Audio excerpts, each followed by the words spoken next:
ഏത് ആപ്പ് ഫോണിൽ കണ്ടാലും അപ്പോൾ കയറി നിങ്ങൾ എന്ത് ചെയ്യും? അതിൻ്റെ ലിങ്ക് ക്ലിക്ക് ചെയ്ത് ഡൗൺലോഡ് ചെയ്യും. ഇങ്ങനെ ചെയ്യുമ്പോൾ നിങ്ങൾ കുഴിക്കുന്ന കുഴികൾ നിങ്ങൾ തന്നെയാണ് വീഴുന്നത്. അത് വളരെ അപകടകരമാണ്. അത് നമുക്ക് എങ്ങനെ മാറ്റാം?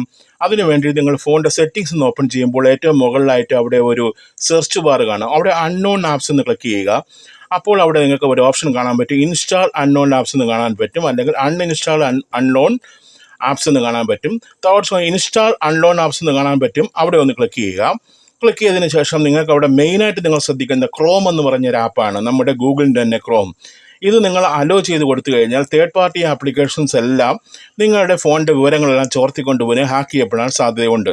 അതുകൊണ്ട് അവിടെ ഒന്ന് ക്ലിക്ക് ചെയ്യുമ്പോൾ നിങ്ങൾക്ക് നിങ്ങളുടെ ഫോണിൽ അത് ഓണായിട്ടാണ് കിടക്കണമെങ്കിൽ അതൊന്ന് ഓഫ് ചെയ്തിടുക. അതിനുശേഷം വീണ്ടും താഴോട്ട് സ്ക്രോൾ ചെയ്യുമ്പോൾ അവിടെ ജിമെയിൽ എന്ന് കാണും. ആ ജിമെയിലും നിങ്ങളെല്ലാം ക്ലിക്ക് ചെയ്ത് ഇങ്ങനെ വെച്ചിട്ടുണ്ടാവും. അവിടെയും നിങ്ങൾ ഓൺ ആണെങ്കിൽ അത് ഓഫ് ചെയ്തിടുക. ഇങ്ങനെ ഓരോന്നും നോക്കുക. ഇതുപോലെ നിങ്ങൾ പെർമിഷൻ കൊടുത്തിട്ടുള്ള ഏതെങ്കിലും ആപ്പുകൾ ഇതുപോലെ ഉണ്ടെങ്കിൽ അതൊന്ന് ഓണിൽ നിന്ന് ഓഫാക്കി മാറ്റുക.